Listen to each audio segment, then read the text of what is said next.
My name is Lauren Whitmore.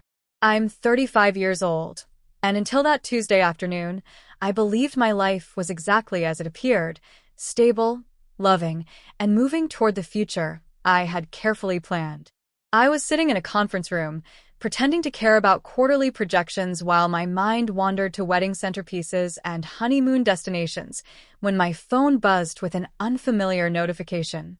Unknown number, no greeting, just a single sentence that would unravel everything.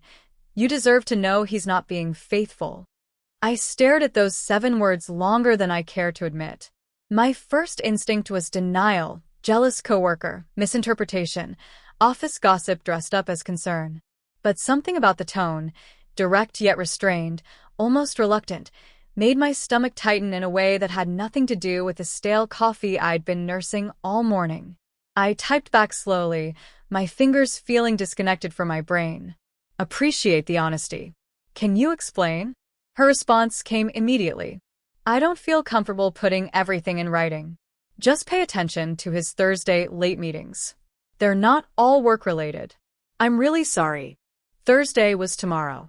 Evan had mentioned a late client meeting, wouldn't be home until 8 or 9. He'd been having those meetings more often lately, once a week, maybe more. I told myself it was normal. He'd started a new project, new responsibilities. That's what supportive fiancés do. They believe. We'd been together for 4 years, engaged for 8 months. We met at a friend's wedding, bonded over mutual hatred of the DJ's music choices, and built what I thought was something solid. Honest. The apartment we lived in was mine. I'd bought it years before Evan moved in, but it had become ours. His coffee machine on the counter, his jackets hanging by the door, his books mixed into my shelves.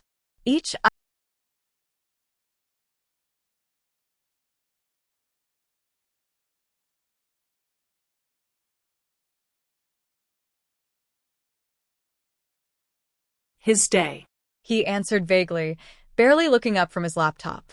Nothing felt dramatic enough to justify suspicion. But as I watched him scroll through emails, I noticed the way he angled his screen away from me, how he closed tabs when I approached. Small things I dismissed before now screamed with significance. Wednesday, I told my boss I needed to leave early Thursday for a dentist appointment. He approved it without question. All day, nausea lived just beneath my ribs, a constant reminder of what might be waiting for me. By Thursday afternoon, I texted Evan that I'd be working late myself. He replied with a heart emoji. It felt like a threat. I got home at 5:30 p.m. I sat in my car for 10 minutes, breathing, bargaining with reality, hoping to walk into an empty apartment, hoping Megan was wrong. When I unlocked the door, I heard laughter, Evan's laugh, and a woman's voice I didn't recognize. I stood there with my hand still on the door handle, keys digging into my palm. For a moment, I wondered if I should leave, if I should quietly step back into the hallway, pretend I hadn't heard anything, give myself a few more minutes of ignorance, but then I heard him laugh again.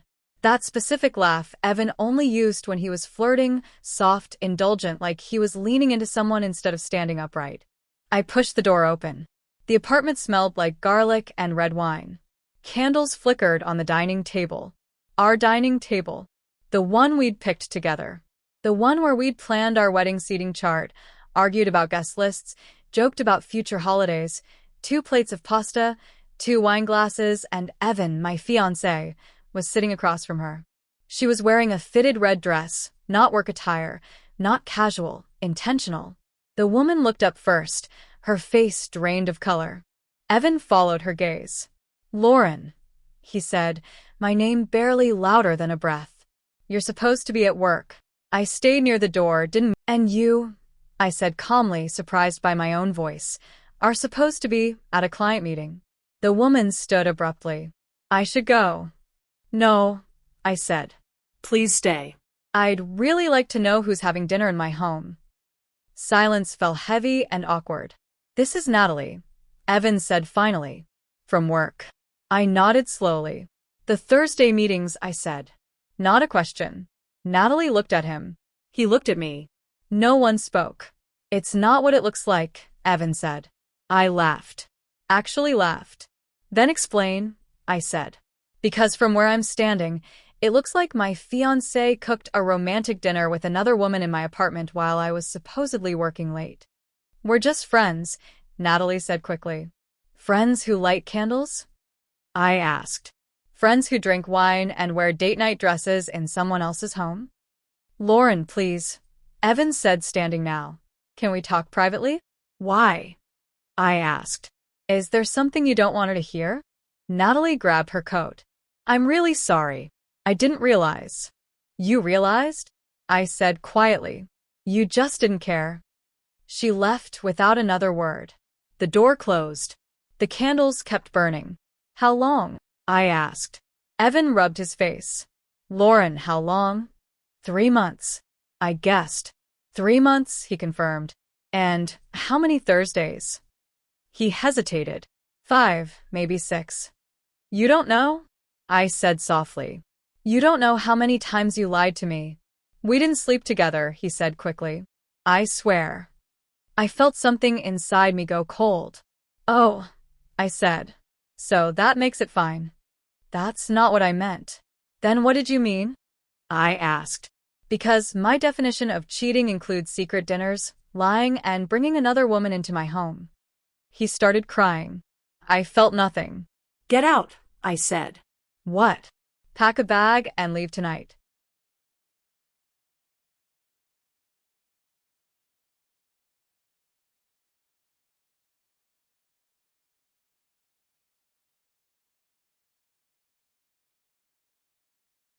Neither is betrayal, I said.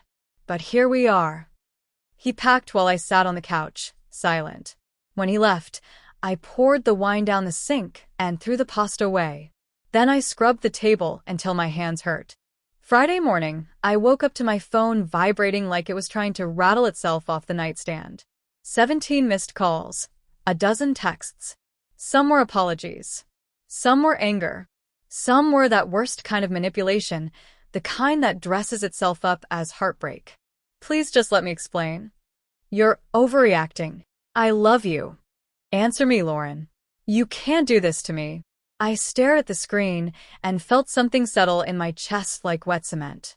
Then I blocked his number. Not dramatically, not with shaking hands. With the same calm I'd used when I told him to leave. Because the truth was, I had already seen everything I needed to see. I messaged Megan, the coworker, who warned me. Thank you.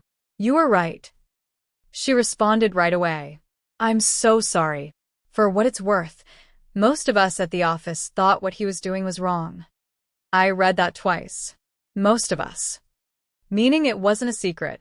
Meaning this wasn't a private mistake between two people. This was a story being whispered in hallways while I sat at home believing in him. I typed, "How long did people know?" There was a pause before her reply. A while, but nobody wanted to be the one to tell you without proof. Office politics, fear, you know? I didn't know, not really. But I was starting to understand how convenient politics becomes when it's someone else's life being burned down. Then her next message hit harder than the first. And Natalie isn't the only one hurt.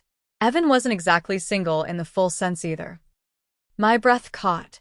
I called her. My hands were steady, but my voice wasn't. Megan, I said. What do you mean? She exhaled on the other end. Evan's complicated.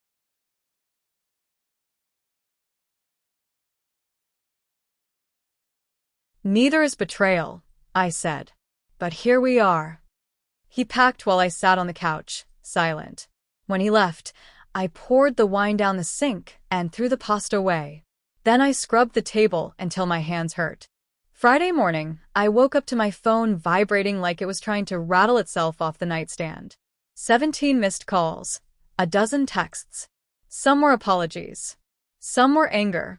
Some were that worst kind of manipulation, the kind that dresses itself up as heartbreak. Please just let me explain. You're overreacting. I love you. Answer me, Lauren. You can't do this to me. I stared at the screen and felt something settle in my chest like wet cement. Then I blocked his number. Not dramatically, not with shaking hands. With the same calm I'd used when I told him to leave. Because the truth was, I had already seen everything I needed to see. I messaged Megan, the coworker, who warned me. Thank you. You were right. She responded right away. I'm so sorry. For what it's worth, most of us at the office thought what he was doing was wrong. I read that twice. Most of us. Meaning it wasn't a secret. Meaning this wasn't a private mistake between two people. This was a story being whispered in hallways while I sat at home believing in him. I typed, "How long did people know?" There was a pause before her reply. A while, but nobody wanted to be the one to tell you without proof. Office politics, fear, you know? I didn't know, not really. But I was starting to understand how convenient politics becomes when it's someone else's life being burned down. Then her next message hit harder than the first. And Natalie isn't the only one hurt. Evan wasn't exactly single in the full sense either. My breath caught. I called her. My hands were steady, but my voice wasn't. Megan, I said. What do you mean? She exhaled on the other end. Evan's complicated. His ex from before you, Natalie.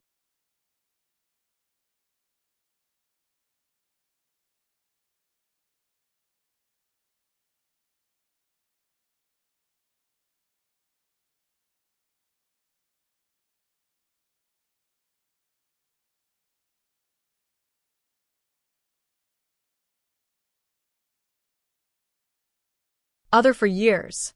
And Natalie, she was seeing someone too. Someone serious. I pressed my fingers to my forehead. So, this wasn't just Evan betraying me. This was a whole pattern of people treating commitment like a suggestion. And I was the only one who hadn't gotten the memo. That day, I boxed up his things. Not carefully, not tenderly, just methodically, like I was clearing out a room after a storm. His hoodies, his work shoes, his toiletries, his spare charger, the framed photo of us at that cabin trip where he'd proposed, his arm around me, my smile too wide, like I could outgrin any future disaster. I wrapped the engagement planning binder in a garbage bag, without even opening it. Saturday morning, his sister showed up with a friend and a rental SUV. Her name was Emily, and she looked at me like I was the villain of Evan's story. "You're really doing this?" she asked, stepping into my entryway like she owned the place. "You're throwing away 4 years over one mistake?" I didn't even blink. 3 months, I corrected. And multiple Thursdays and a dinner table set for 2, that didn't include me. Emily's mouth tightened. "He's devastated." "He should be," I said. "I'd hate for him to be comfortable." She scoffed like that was cruel, but cruelty was lighting candles for another woman and texting me a heart emoji while doing it. Her friend carried boxes out in silence. Before Emily left, she turned back with that righteous, family-loyal glare. "You're making a mistake," she said. "You'll regret this. People work through worse." I smiled, small, humorless. People who want to be forgiven don't cook pasta for their ex in someone else's home. I said, "Tell Evan I wish him the life he earned." The door shut. Monday, I called the venue. My voice shook on that one.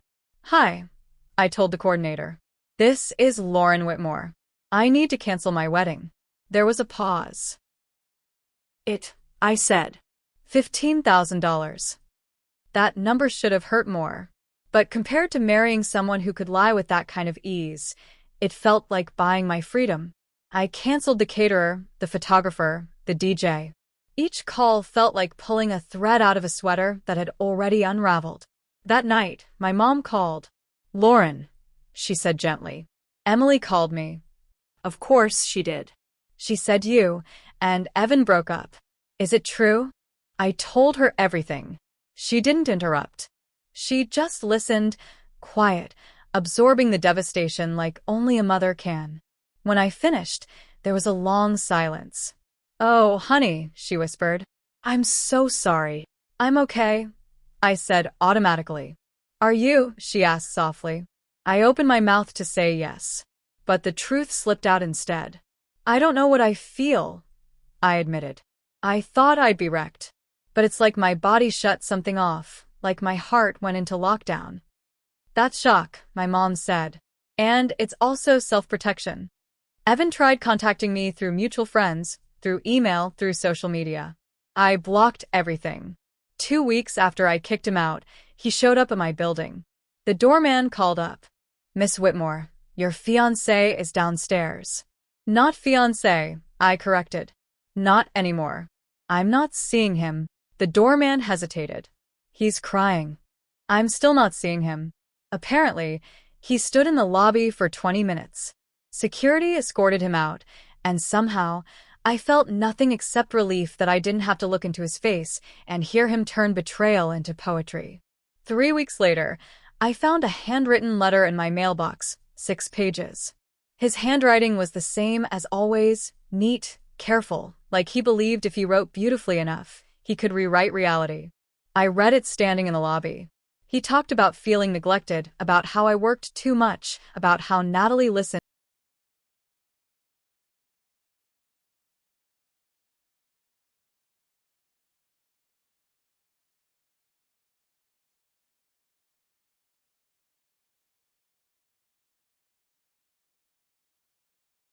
Love of his life. He said he'd do anything for another chance. I finished the last page, then I tore the letter in half, then in half again, then again, and dropped the pieces into the trash can beside the mailboxes. I didn't cry. I didn't shake. I just walked upstairs, unlocked my door, and stepped into the apartment that was finally starting to feel like mine again. A month passed, then another. Time didn't heal anything dramatically. It just softened the edges enough for me to breathe again. The apartment stopped feeling haunted. At first, every room echoed with him. The dent in the couch cushion where he always sat. The empty hook by the door where his keys used to hang. The dining table. The damn table felt like an accusation every time I walked past it. So I changed things. I moved the furniture, replaced the rug, sold the dining table, and bought a new one. Smaller, lighter, nothing like the old one. Sometimes starting over isn't symbolic. Sometimes it's just practical. 2 months after the breakup, I finally agreed to meet friends for drinks. They'd been checking in, circling me gently like they were afraid I'd shatter if they touched the wrong topic. That Friday night, I said yes. At the bar, halfway through my second drink, I heard my name. Lauren. I turned. It was Megan. She was with a couple of coworkers, laughing, relaxed, nothing like the hesitant woman who'd sent that first message that changed everything. She looked relieved to see me. I wasn't sure if I should say hi. "I'm glad you did," I said honestly. We talked about work, about life, about how strange it is to be the accidental bearer of truth. She apologized again for getting involved for the fallout. "You did the right thing," I told her. "I just wish someone had told me sooner." She nodded. A few of us suspected, but that Thursday, I saw them leave together for lunch and not come back for hours. I couldn't stay quiet anymore. I appreciated that more than she knew. She was smart, funny, easy to talk to. Talking to her felt grounding, like finally speaking to someone who understood the truth without needing it softened. There was no spark, no confusion, just relief. "Can I get your number?" I asked. Just in case. It might be nice to have coffee sometime. No pressure. She smiled, warm and uncomplicated. "I'd like that." A few weeks later, Evan's mother called. I'd forgotten to block her. "Lauren," she said, voice tight. "Evan isn't doing well. He's depressed, barely eating. He made a terrible mistake, but he's suffering for it. Can't you find it in your heart to talk to him?" I leaned against the kitchen counter and closed my eyes. "I'm sorry he's struggling," I said. "I really am, but no, I can't talk to him. He's trying to change." "That's good," I replied. "He should change, but not for me. For whoever comes next." There was a sharp intake of breath. "You're being cruel," she said. "No," I said calmly. "I'm being honest. I didn't cheat. I just refused to be a doormat." She hung up. For months later, my life looked different, quieter, cleaner. Megan and I stayed in touch. We met for coffee a few times. Nothing romantic, nothing complicated, just two people who'd crossed paths through something messy and came out of it honest. I heard through mutual friends that Evan was dating again. Good. I hoped he'd learn something. People kept asking if I regretted not trying harder. The answer was always the same. No. He didn't have one moment of weakness. He had months of calculated decisions. Every Thursday, every lie, every candle lit for someone who wasn't me. That's not a mistake. That's a pattern. And I refuse to reward patterns like that with forgiveness. The message Megan sent me that Tuesday afternoon hurt like hell. But it saved me from something worse. I didn't lose a fiancé. I lost a future that would have eventually destroyed me. And that's not a tragedy. That's a warning I listen to now. Something would have happened if Megan hadn't sent that message. Would I have discovered the truth on my own? Would I have married him, only to find out years later when more was at stake? Or would I have lived in blissful ignorance, never knowing the truth? I don't believe in fate, but I do believe in moments of courage. Megan's courage to send that text, my courage to believe it, to act on it. Those moments shape our lives more than we realize. 6 months after the breakup, I redecorated the entire apartment. New paint, new furniture, new everything. The final piece was a new dining table, smaller than the old one, with chairs that didn't match perfectly, because life isn't perfect, and that's okay. Megan helped me pick it out. As we assembled it together, she said, "You know, I was so terrified to send that message. I almost deleted it a dozen times." "I'm glad you didn't," I said, tightening a screw. "Me too," she replied. "Though I never imagined it would lead to us building furniture together." We laughed. Life is strange like that. Sometimes the most painful endings lead to the most unexpected beginnings. A year after the breakup, I ran into Evan at a coffee shop. He looked older, tired. He saw me, and for a moment, we just stared at each other across the counter. Then he nodded, a small, sad acknowledgement, and walked away. I watched him go and felt nothing but a quiet sense of closure. People ask if I've forgiven him. The truth is, forgiveness isn't for him. It's for me. And in my own way, I have. Not because he deserves it, but because I deserve peace. But forgiving doesn't mean forgetting. It doesn't mean excusing. It means accepting what happened and choosing to move forward without the weight of bitterness. Megan and I are still friends. She's dating someone wonderful now, someone who treats her with the respect she deserves. Sometimes we talk about that night, about how one text message changed both our lives. She still feels guilty sometimes for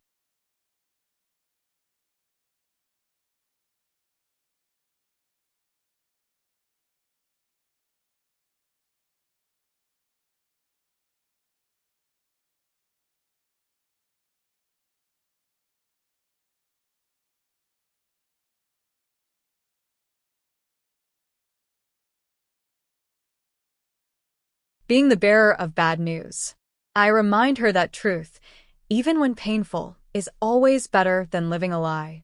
If you're going through something similar, if you've discovered a betrayal that shattered your world, know this: the pain is real, the anger is justified, but you will get through it. You will rebuild. You will find joy again. And one day, you'll look back and realize that what felt like the end was actually the beginning of something better. Life doesn't always give us the endings we expect, but sometimes, if we're brave enough to face the truth, it gives us the beginnings we need. If this story resonated with you, if you've ever faced a betrayal that forced you to rebuild your life, hit that like button and share your story in the comments. Sometimes knowing we're not alone in our pain is the first step toward healing. And of course, subscribe for more stories of resilience, truth, and the unexpected ways life can surprise us. The first anniversary of what I privately called my Independence Day fell on a Tuesday, the same day of the week the world had shifted on its axis. I didn't mark it with a party or a dramatic gesture. Instead, I took the day off work and went to the art museum, wandering through halls filled with other people's interpretations of love, loss, and rebirth. I stood for a long time before a massive, chaotic abstract painting, all slashes of angry red and deep, bruised purple, with thin, almost invisible lines of gold running through the wreckage. It felt like looking at a map of my own heart over the past year.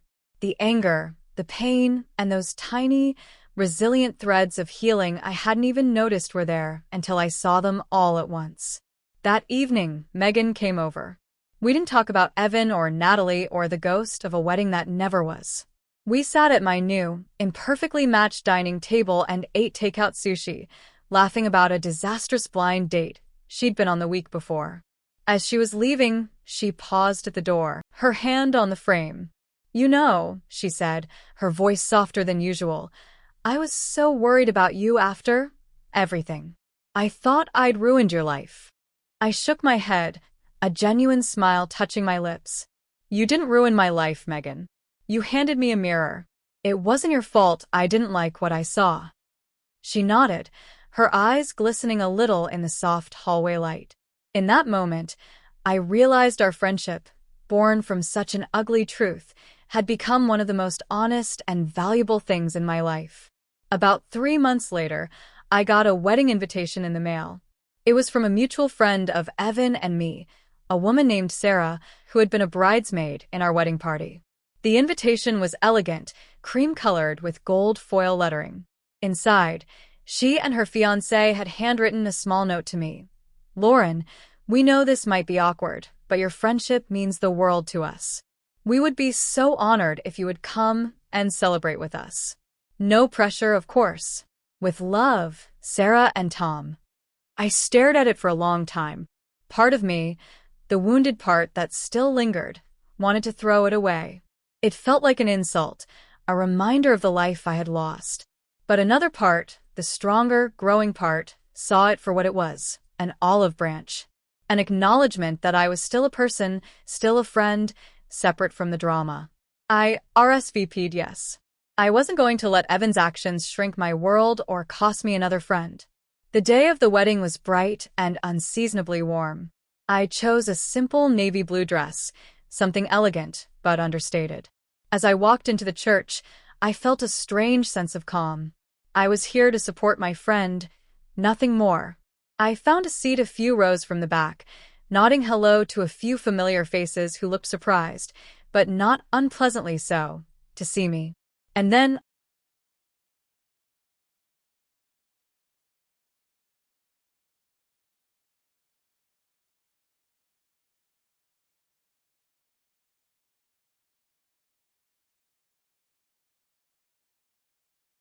hollowness to his face that hadn't been there before. He looked thinner, older, as if he'd been carrying a heavy weight for a long time. Our eyes met for a brief, electric second across the pews. I didn't look away. I didn't glare. I just held his gaze, neutral and calm, before giving a small, almost imperceptible nod and turning my attention to the front. I wasn't there for him. I was there for Sarah. The ceremony was beautiful.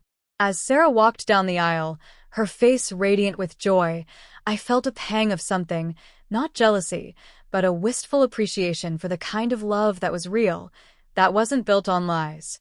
During the reception, I kept to myself for the most part, chatting with a few old friends, enjoying the champagne and the music. I was determined to make a graceful appearance and leave early. But as I was heading for the exit, Evan intercepted me. "Lauren," he said, his voice hesitant. "Can we talk for just a minute?" I considered saying no. I really did. But I was no longer the woman who needed to run away. "Sure," I said, stepping with him onto a quiet terrace overlooking the gardens. He looked out at the manicured lawns, not at me. "You look really good," he said. "Happy." "I am," I said simply. "I hope you are, too." He let out a short, bitter laugh. "Happy?" No. "I'm not happy." I'm sober. "Does that count?" He finally turned to face me, and the raw pain in his eyes was startling. "I was a fool, Lauren. A selfish, arrogant fool. Losing you, it broke something in me. It needed to be broken." I listened, my expression unreadable. "I wasn't here to offer absolution. I'm glad you're taking care of yourself, Evan." "I truly am." "Natalie and I didn't last," he continued, as if he had to purge it all.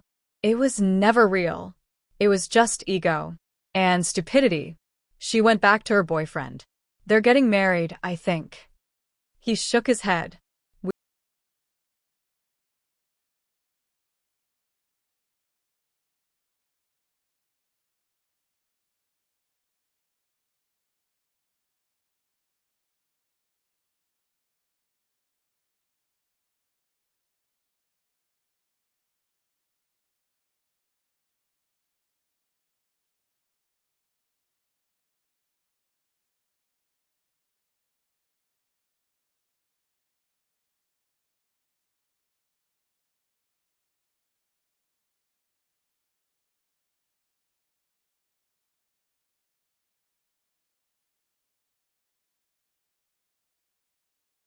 Firm.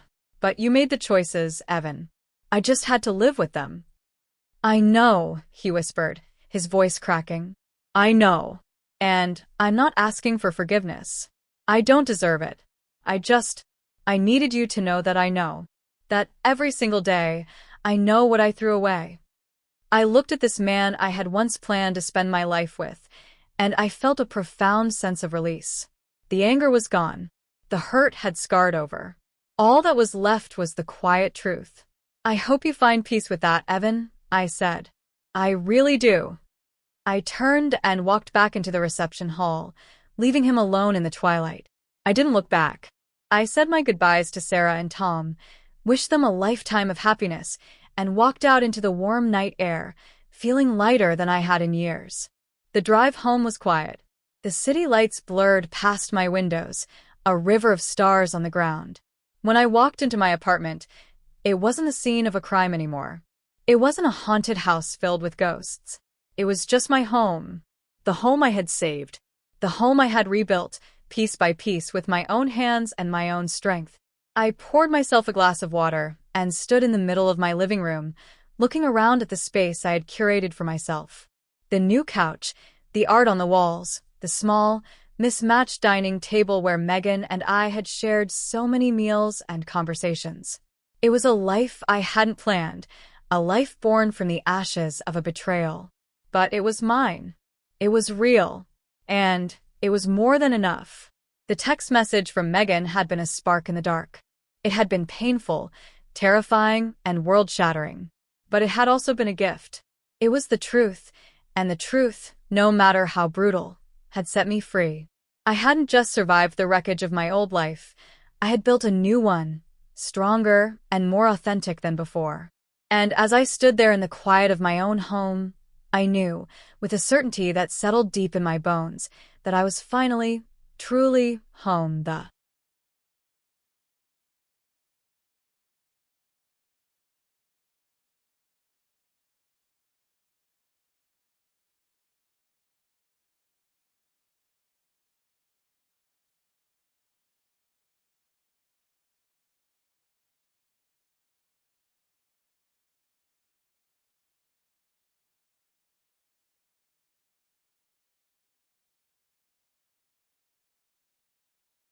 Quiet that followed my encounter with Evan at the wedding wasn't an empty silence. It was a peaceful one. It was the sound of a chapter closing, not with a dramatic slam, but with a gentle, final sigh. For the first time in a long time, the future felt like a blank page rather than a ruined manuscript. I started filling it not with grand gestures, but with small, deliberate acts of living. I took a pottery class, my hands sinking into cool, forgiving clay, shaping lopsided bowls and misshapen mugs that I cherished for their imperfections. I started running in the early mornings, the rhythmic slap of my sneakers on the pavement a meditation, each breath a reminder that I was strong, I was capable, I was moving forward. Megan and I fell into an easy, comfortable rhythm. Our friendship was the anchor in this new, calmer sea.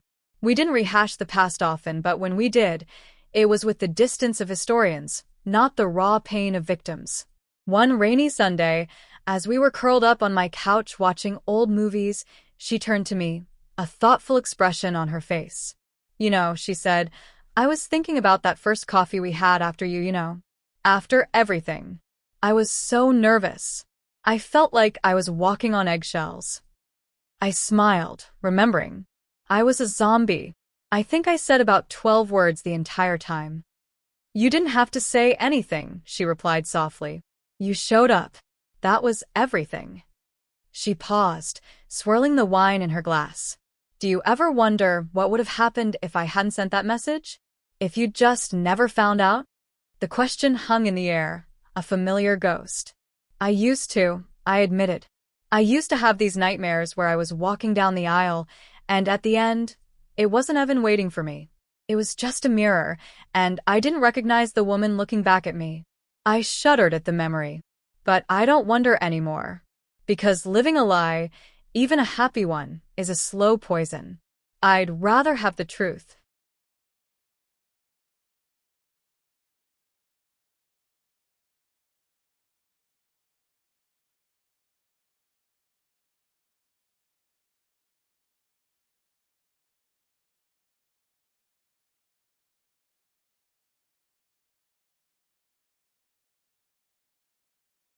No matter how much it hurts, than a beautiful, elaborate fraud.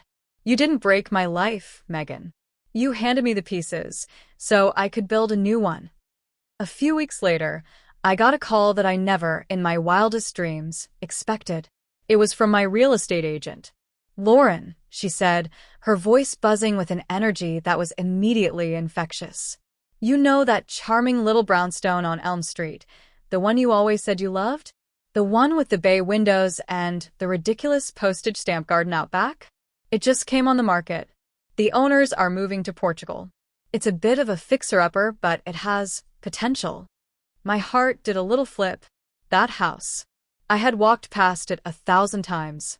I had imagined myself sitting on its front steps on a summer evening, drinking iced tea and reading a book. It was a silly, childish fantasy, the kind of daydream you have when you're building a life with someone else. But now, the thought of it wasn't tied to a we. It was just a me. "I want to see it," I said, the words out of my mouth before I'd even fully processed the thought. Walking through that house was like stepping into a dream I didn't know I was allowed to have. It was old and a little creaky, with scuffed hardwood floors and wallpaper that had seen better decades. But the light poured through those bay windows and danced across the dust motes in the air. The kitchen was small and outdated, but I could already see it, painted a soft sage green, with open shelves and a big farmhouse table. The garden was overgrown with weeds, but beneath the chaos, I saw the promise of rose bushes and tomato vines. It was a project. It was a risk. It was mine. I made an offer that afternoon. A week later, it was accepted. I was a homeowner. Again. But this time felt different. The apartment had been a fortress, a place to heal and regroup. This house felt like a future. The next few months were a blur of demolition and discovery. I spent my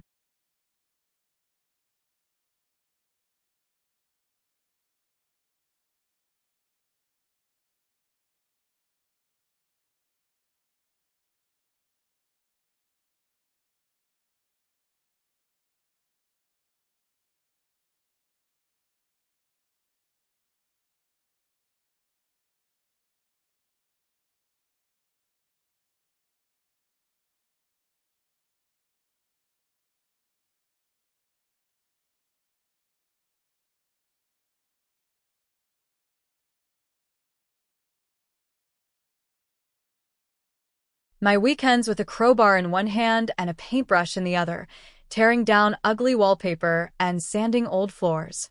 I learned how to patch plaster and how to tell the difference between a load-bearing wall and one that just looked imposing. Megan became my regular partner in crime, showing up with coffee and donuts, ready to paint a wall or just offer a critical opinion on tile samples. My parents, too, were a constant source of support, my dad patiently teaching me how to fix a leaky faucet, my mom helping me weed the garden until her back ached. One sweltering Saturday in July, as I was on my hands and knees in the garden, covered in dirt and sweat, my mom sat on the small stone patio, sipping lemonade. "You know," she said, watching me wrestle with a particularly stubborn thistle, "I was so worried about you after Evan. I thought you'd be broken for a long time." I sat back on my heels, wiping a smear of mud from my cheek with the back of my glove. "I was broken, Mom. For a while. But broken things can be put back together. Sometimes they're even stronger in the places they were mended." She smiled, a soft, knowing smile. "This house, it's a good metaphor. You're not just fixing it up. You're making it yours from the ground up." She was right. Every nail I hammered, every wall I painted, every weed I pulled was an act of reclaiming my space, my life, my future. This house wasn't a monument to my past. It was a foundation for my future. The day I finally moved in was surreal. I stood in the middle of the empty living room, boxes piled high around me, and just breathed in the smell of fresh paint and new beginnings. That night, Megan and my parents helped me assemble my new dining table. It was bigger than the one in the apartment, solid wood, with enough room for friends, for family, for laughter. As we sat around it, eating pizza on paper plates and drinking cheap wine, I looked at their faces, illuminated by the single bare bulb hanging from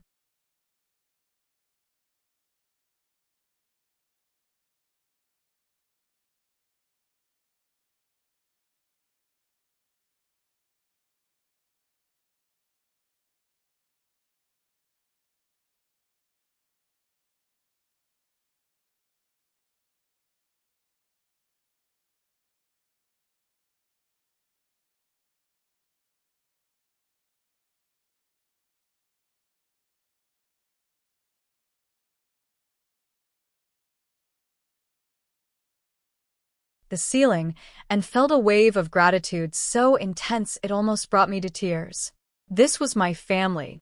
Not the one I was born into, but the one I had chosen. The one that had stood by me when my world fell apart. A few months after I moved in, I was at a local farmer's market, filling my reusable bags with apples and kale, when I bumped into someone. Literally. "Oh, I'm so sorry," a man's voice said, as I stumbled back, an apple rolling from my bag. "No, my fault. I wasn't looking where I was going," I said, bending down to retrieve the runaway fruit. When I straightened up, I found myself looking at a man with kind eyes and a warm, slightly apologetic smile. He was holding out my apple. "I think this belongs to you," he said. "Thanks," I said, taking it from him. "I'd be lost without it." "Ben," he said, extending his hand. "Lauren," I replied, shaking it. His hand was warm and firm. We stood there for a moment, an awkward but not unpleasant silence stretching between us. "So," he said, gesturing to my bags. "Big fan of kale, huh?" "It's an acquired taste," I laughed. "I'm still in the acquisition phase." "Well, if you're ever looking for a good kale recipe, I happen to make a mean kale salad with lemon and parmesan," he offered. My ex-girlfriend called it the only thing that made the breakup bearable. I laughed, a real, genuine laugh. That's high praise indeed. We ended up talking for the better part of an hour, there by the kale stand. He was an architect, a transplant from Chicago who loved old houses and hated cilantro. He was funny and smart, and he didn't once make me feel like he was trying to impress me. He just seemed genuine. As we were parting ways, he turned back. "Hey Lauren," he said. "I know this is forward, but I'd really like to take you out for coffee sometime. Or dinner. Or we could just compare kale recipes." I smiled, feeling a more like the gentle warmth of a pilot light being lit. "I'd like that, Ben," I said. Walking home, my bags heavy with produce and my heart light with possibility, I thought about the long, strange journey that had brought me here. It started with a single, devastating sentence on a screen. It led me through pain and anger, through confrontation and quiet rebuilding. It had cost me a future I thought I wanted, but it had given me something far more valuable: myself. It had given me a home, a friendship that felt like family, and the quiet confidence to say yes to a cup of coffee with a kind stranger at a farmer's market. The message from Megan hadn't just saved me from a lie, it had given me the truth. And the truth, as it turned out, was a pretty good place to start. My first date with Ben wasn't at a chic, overpriced restaurant or a trendy bar with thumping music. It was at a small, cozy coffee shop tucked away on a side street I'd never noticed before, a place that smelled of roasted beans and old books.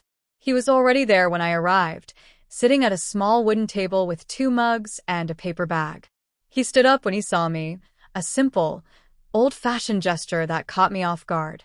"I wasn't sure how you took your coffee," he said, a little shyly, "so I got you a black Americano." And he added, sliding the paper bag across the table, "A blueberry scone. My research indicates they're the best in the city, but I figured you should be the judge." I laughed, the tension I hadn't realized I was carrying melting away. A man who comes prepared. I approve. The coffee was good, the scone was even better, and the conversation was effortless. We talked about everything and nothing. We debated the merits of open floor plans versus cozy, separate rooms, discovering our shared love for old houses with character. He told me about his work restoring historic buildings, his eyes lighting up with passion when he described the challenge of preserving a building's soul.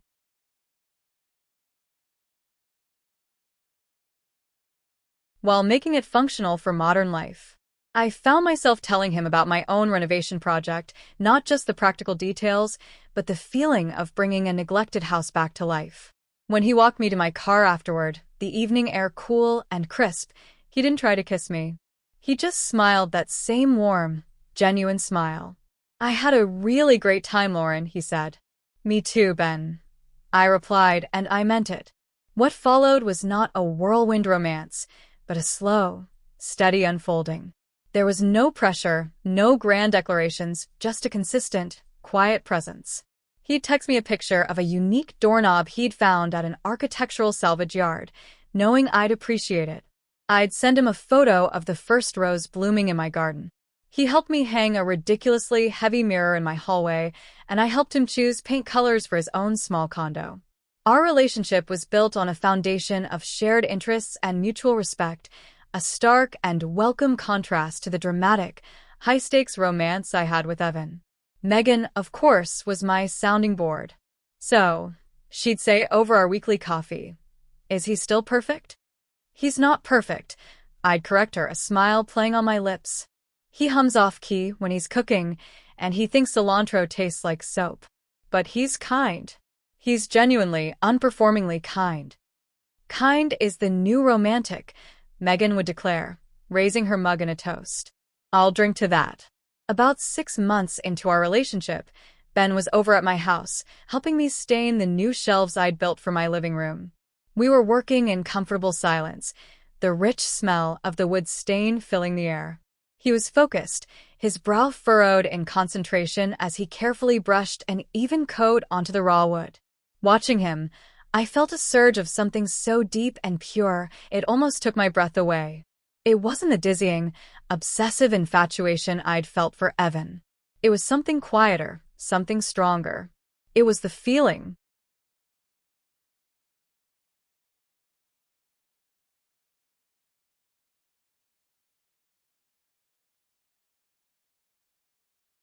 of home. He must have felt me watching him, because he looked up, a small smudge of stain on his cheek.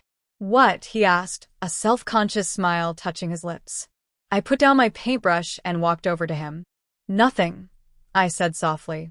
"Everything." I reached up and gently wiped the smudge from his face with my thumb. I'm really happy you're here." He covered my hand with his eyes searching mine. "I'm really happy I'm here, too, Lauren." In that moment, I knew that this was it. This was the kind of love you build a life on, not the kind you tear your life apart for. It wasn't a firework. It was a hearth. And it was more than enough. A year after I moved into my house, I threw a housewarming party. It wasn't a massive affair, just a gathering of the people who had become my world. Megan was there, of course, her laughter echoing from the kitchen. My parents were there, my dad admiring the wainscoting I'd installed myself, my mom arranging wildflowers from my garden into mason jars. A few new friends from my pottery class and my running group were mingling, and Ben was there, effortlessly charming my mother with a story about his disastrous first attempt at baking bread. My house was full of light, laughter, and life.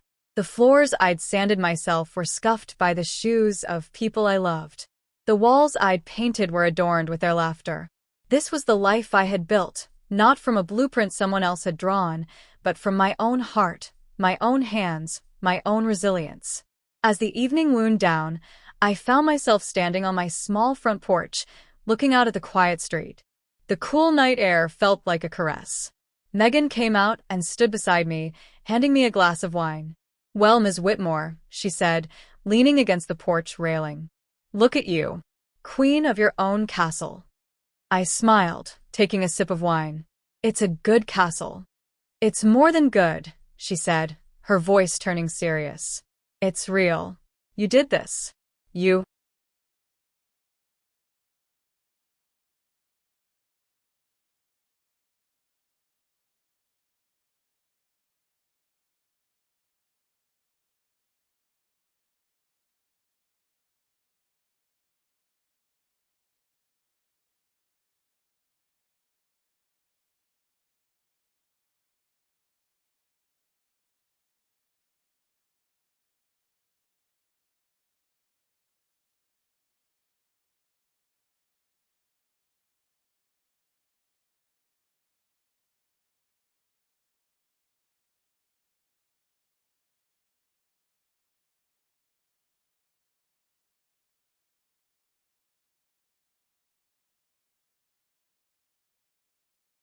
did this. You took all that mess and you built something beautiful out of it." "I had a little help," I said, nudging her gently. She nudged me back. "We just held the paintbrushes, Lauren. You were the artist." We stood in comfortable silence for a while, listening to the crickets chirping in the garden. You know, I said, my voice barely a whisper, I don't think about him much anymore. Evan. It's not that I'm trying not to, it's just, he doesn't take up space in my head anymore. Good, Megan said firmly. That space is reserved for important things, like whether you should plant hydrangeas or peonies along the fence. I laughed. Definitely hydrangeas. Inside, I could hear Ben's voice as he told another story, followed by a wave of laughter from my mom. The sound was like music. It was the sound of a life well lived, a life earned. I thought back to that terrified woman sitting in her car, keys digging into her palm, afraid to walk into her own home. I thought of the woman who scrubbed her dining table until her hands were raw, trying to wash away the stain of betrayal. I thought of the woman who tore up a 6-page letter and walked away without a backward glance. They were all me. And I was grateful to every single one of them. They were the warriors who had fought the battles, who had endured the pain, who had done the hard work of healing so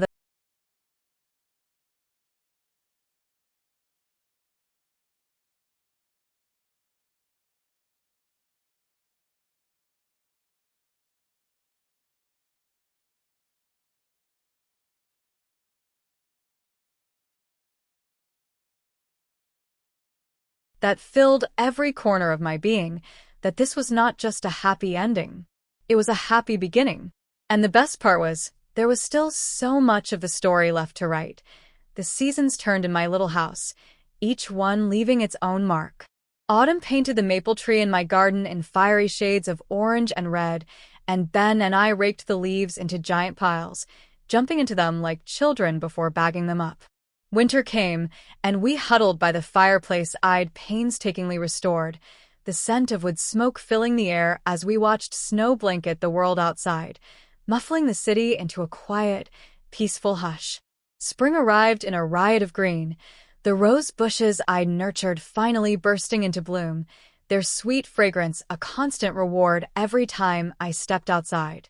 With the changing seasons, my life with Ben deepened, growing roots as strong and steady as the old oak tree in my backyard. He was no longer just the kind man from the farmer's market. He was the man who knew exactly how I took my tea, who could finish my sentences, who held my hand when the memories of the past sometimes surfaced like ghosts in the night. He never pressed, never pried. He was just there, a solid, comforting presence, a quiet testament to the fact that love didn't have to be a storm to be powerful. Sometimes, love was the calm that came after, that filled every corner of my being, that this was not just a happy ending. It was a happy beginning. And the best part was, there was still so much of the story left to write. The seasons turned in my little house, each one leaving its own mark.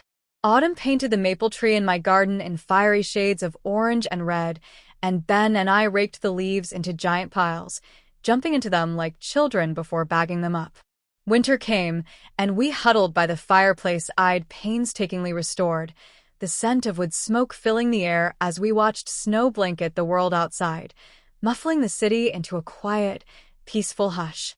Spring arrived in a riot of green, the rose bushes I'd nurtured finally bursting into bloom, their sweet fragrance a constant reward every time I stepped outside.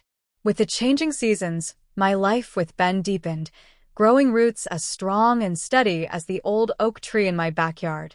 He was no longer just the kind man from the farmer's market. He was the man who knew exactly how I took my tea, who could finish my sentences, who held my hand when the memories of the past sometimes surfaced like ghosts in the night. He never pressed, never pried. He was just there, a solid, comforting presence, a quiet testament to the fact that love didn't have to be a storm to be powerful. Sometimes, love was the calm that came after. One evening, we were in the garden, planting the hydrangeas Megan and I had debated. The sun was setting, casting a golden glow over everything. Ben was digging a hole, his movements methodical and sure, while I was on my knees, gently loosening the roots of the plant. You know, he said, leaning on his shovel for a moment, I've been thinking about selling my condo. I looked up, a smear of dirt on my nose. Yeah? What would you do? By another one. He shook his head, his eyes fixed on me, a familiar, warm intensity in their gaze. No. I was thinking I'd just move in here. With you. If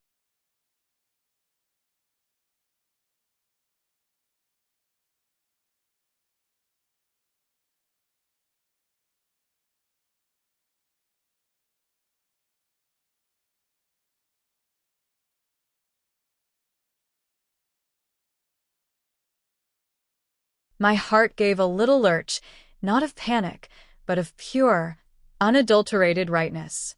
It felt like the final piece of a puzzle clicking into place, a piece I hadn't even realized was missing. I didn't hesitate. I'd have you, I said, a wide, unstoppable smile spreading across my face. I'd definitely have you. He grinned back, dropping the shovel and kneeling in the dirt beside me, pulling me into a hug that smelled of earth and sunshine and him. Good, he murmured into my hair, because I really don't want to move all those books again. We laughed, the sound echoing in the quiet garden. It was decided just like that. No grand proposal, no down-on-one-knee drama. Just a simple conversation between two people building a life together, one day, one plant, one moment at a time. Moving Ben in was less of a disruption and more of a completion. His things found their places among mine, not overtaking my space, but complementing it. His architectural drawings were tacked to the wall in my office next to my pottery class creations. His ridiculously extensive collection of sci-fi novels filled the gaps on my bookshelves. His coffee maker, a far more sophisticated model than my old one, took its place on the counter, a symbol of our new, blended morning routine. The house, which had always felt like mine, now felt like ours. It felt like a home in the truest sense of the word. Life settled into a comfortable, happy rhythm. We had dinner parties and game nights. We argued playfully about thermostat settings and whose turn it was to do the dishes. We traveled, exploring winding cobblestone streets in Europe and hiking through breathtaking national parks. We were building a history, a tapestry woven from 1,000 small, shared moments. It was on one of our trips, a quiet week in a cottage by the sea, that the past decided to pay a visit. We were in a small, coastal town, browsing in an antique shop filled with dusty treasures. I was looking when I heard a voice that made my blood run cold. Lauren. I turned and there he was. Evan. He looked different. The hollowness I'd seen at the wedding was gone, replaced by a kind of settled weariness. He was with a woman I didn't know, a woman with a kind face and a gentle smile, who was holding the hand of a small, sleepy-looking child. For a split second, the world tilted. The scent of old books and sea salt vanished, replaced by the phantom smell of garlic and red wine. I could feel the keys digging into my palm again, hear the sound of a specific, flirtatious laugh. But the feeling was fleeting, a distant echo, not the present reality. Evan, I said, my voice calm, even. E. He looked from me to Ben, who had stepped closer, placing a protective, reassuring hand on the small of my back. This is my partner, Ben, I said, making the introduction simple and clear. Ben extended his hand. Nice to meet you, he said, his tone neutral, polite. Evan shook it, his gaze flickering between us. You too. This is my wife, Sarah, and our daughter, Chloe. The word wife hung in the air for a moment. Sarah. Not Natalie. A different Sarah. A whole new life. The little girl, Chloe, chose that moment to yawn and bury her face in her mother's leg, completely oblivious to the complex history unfolding before her. It's nice to meet you both, I said, my smile genuine. She's beautiful. Thank you, Sarah said, her eyes kind. She seemed to sense the strange undercurrent, but was too polite to acknowledge it. There was an awkward pause, the kind that happens when two separate worlds collide unexpectedly. Well, Evan said, breaking the silence. It was good to see you, Lauren. I hope you're doing well. I am, I said, and it was the truest thing I had ever said. I really am. You too. We parted ways, and Ben and I walked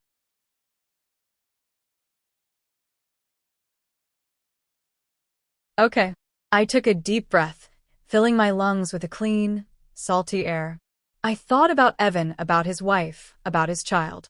I thought about the life he was living now. And I felt no anger, no bitterness, no regret. I didn't feel triumphant or vindicated. I just felt free. I'm more than okay, I said, turning to look at him. I'm just so incredibly happy. And I was. Seeing him hadn't reopened an old wound. It had shown me how completely it had healed. The man I saw was a stranger, a character from a book I had read long ago and put back on the shelf. The life he was living was his own, and the life I was living was mine. And they were so beautifully, wonderfully separate. That night, as we sat on the porch of our cottage, watching the moon rise over the ocean, I thought about the long, winding road that had brought me here. It started with a message of betrayal, a sentence that had shattered my world. But that shattering hadn't been an end. It had been a release. It had broken open the life I thought I was supposed to want, making space for a life that was authentically, unapologetically mine. The message from Megan had been a catalyst, a spark. But the fire, the rebuilding, the creating, that had all been me. It was in the walls I had painted, the garden I had grown, the friendships I had nurtured, and the love I had allowed myself to receive. I hadn't just found happiness. I had built it, board by board, brick by brick, with my own 2 hands. I leaned my head against Ben's shoulder, listening to the rhythmic crash of the waves. The past was a story I could tell now, without it hurting.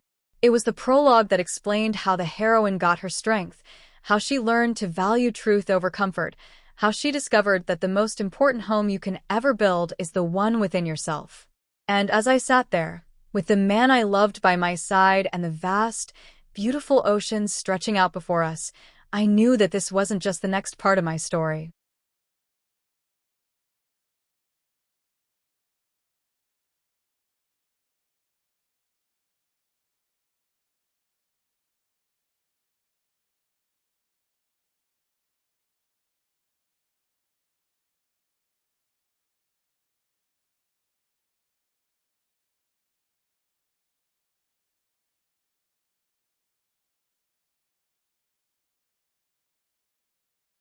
This was the part where I truly started to live.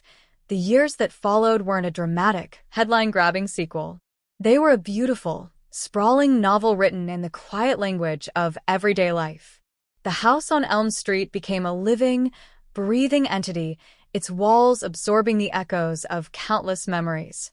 The garden I had started as a tangle of weeds flourished under our joint care, becoming a neighborhood landmark, a place where hydrangeas the size of dinner plates bloomed alongside fragrant lavender and stubborn, cheerful sunflowers. Ben and I hosted annual summer barbecues that grew larger each year, our backyard filled with the laughter of friends, the sizzle of the grill, and the joyful chaos of children who now saw our home as a second home. My pottery hobby blossomed into something more. What started as a therapeutic way to get my hands dirty evolved into a small side business. I rented a tiny studio space above a local bakery, the air there a constant mix of wet clay and the sweet scent of baking bread. I started selling my wares at craft fairs and in a few local boutiques.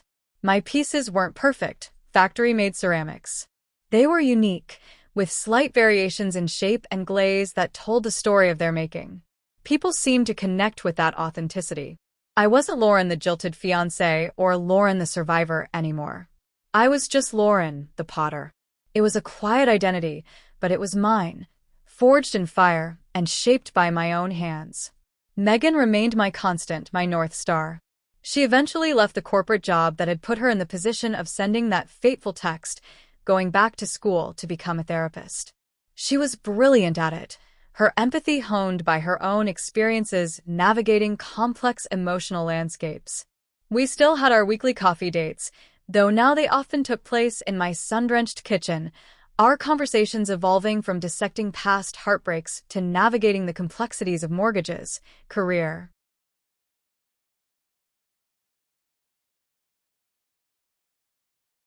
changes, and the strange, wonderful journey of watching your parents get older. One crisp autumn afternoon, About 5 years after Ben and I had moved in together, I was in my studio, trying to center a particularly stubborn lump of clay on the wheel. My phone buzzed on the workbench beside me. I wiped my hands on my apron and glanced at the screen. It was an unknown number. For a fleeting moment, a ghost of an old anxiety flickered in my chest, a phantom limb from a life I no longer lived. I took a breath and answered. Hello. Lauren? It's Sarah. Evan's Sarah. My mind raced for a moment, placing the name. The kind-faced woman from the antique shop, the mother of the sleepy child. Sarah, I said, my voice neutral. Is everything okay? There was a pause on the other end, and I could hear the faint sound of a child's cartoon in the background. Yes, everything's fine, she said, her voice soft and a little hesitant. I hope I'm not overstepping. I got your number from…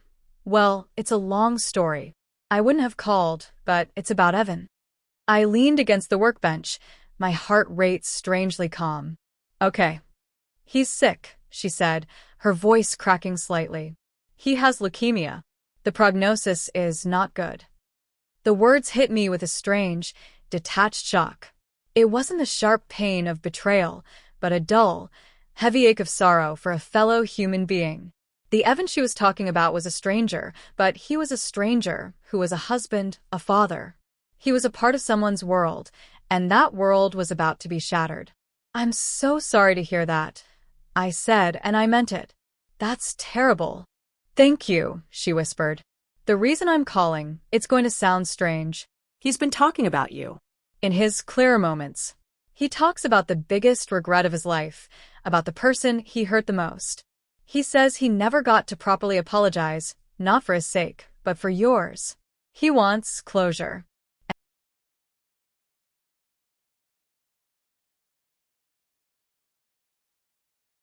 For our daughter, so she doesn't grow up with a ghost in her father's past. I was silent for a long time, processing. A part of me, the part that would forever carry the scar of that betrayal, wanted to say no, to protect the peace I had so carefully built. But another part, the part that had grown and healed, knew that holding on to anger was like drinking poison and expecting the other person to die. Forgiveness wasn't about condoning what he had done. It was about setting myself free and maybe, in this final, unexpected way, helping him find a sliver of peace, too. Where are you? I asked. The hospital was quiet and sterile, a world away from the vibrant, messy life I had built. I found his room and paused at the door, taking a deep breath. He was asleep when I entered, looking frail and small in the bed, a stark contrast to the vibrant, arrogant man I remembered. Machines beeped softly beside him, a rhythmic, artificial pulse. Sarah was sitting in a chair by the window, and she stood up when she saw me, her eyes filled with gratitude. I sat down in the chair, she offered. We didn't speak for a while. Then, his eyes fluttered open. They were cloudy, but they focused on me after a moment. Lauren, he rasped, his voice a mere shadow of what it once was. Evan, I said softly. He tried to push himself up, but he was too weak. I didn't think you'd come. I came for Sarah, I said honestly. And for you. To tell you that I forgive you. Tears welled in his eyes, tracking down his gaunt cheeks. You don't have to, he whispered. I know, I replied. But I want to. I'm not doing this for you, not really. I'm doing it for me. I can't carry that anger forever. It's too heavy. I looked at him, at the man who had caused me so much pain, and felt only a profound, aching sadness. You were a part of my story, Evan. A painful part. But it's over now. I hope you find peace.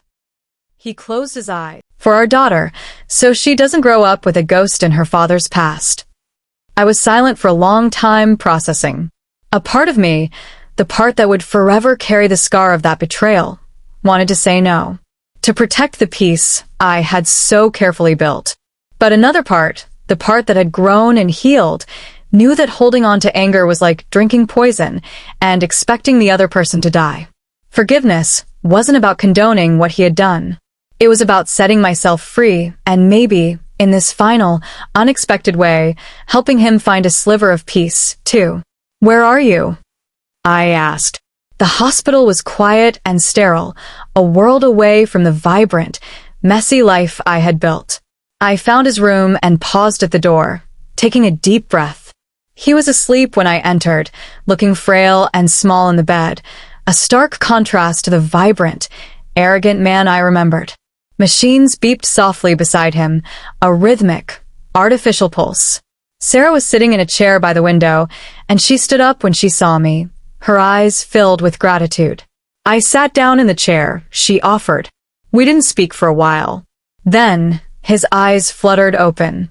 They were cloudy, but they focused on me after a moment. "Lauren," he rasped, his voice a mere shadow of what it once was. "Evan," I said softly.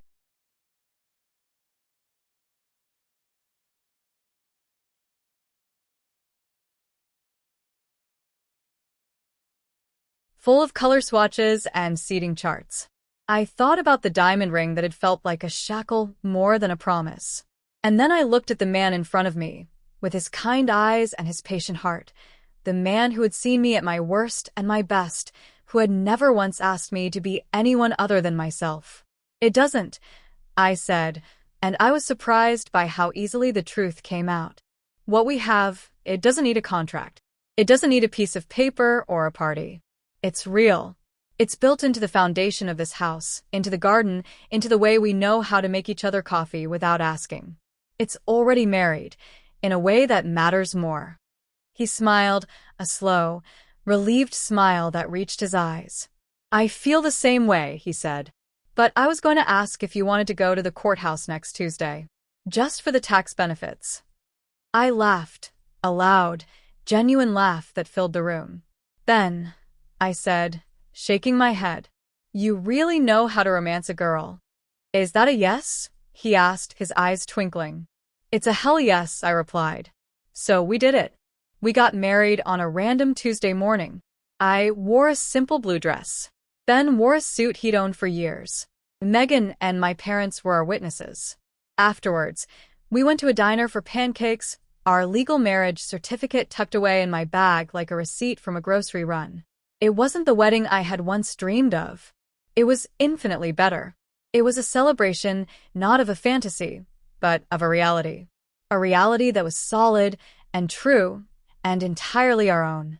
As we moved deeper into our 50s, our home became a multi-generational hub. My father's health began to fail, and he moved in with us, his old armchair becoming a permanent fixture in the living room. Ben and I cared for him, our days punctuated by the rhythm of his medication schedule and his quiet, rambling stories from his youth. It was challenging and sometimes heartbreaking, but it was also filled with profound grace.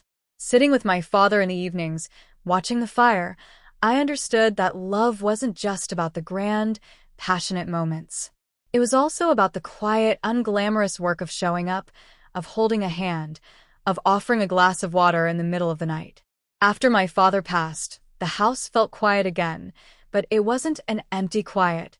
It was a peaceful, respectful quiet. We had honored him, and his presence lingered in the worn fabric of his armchair and the stories he had left behind.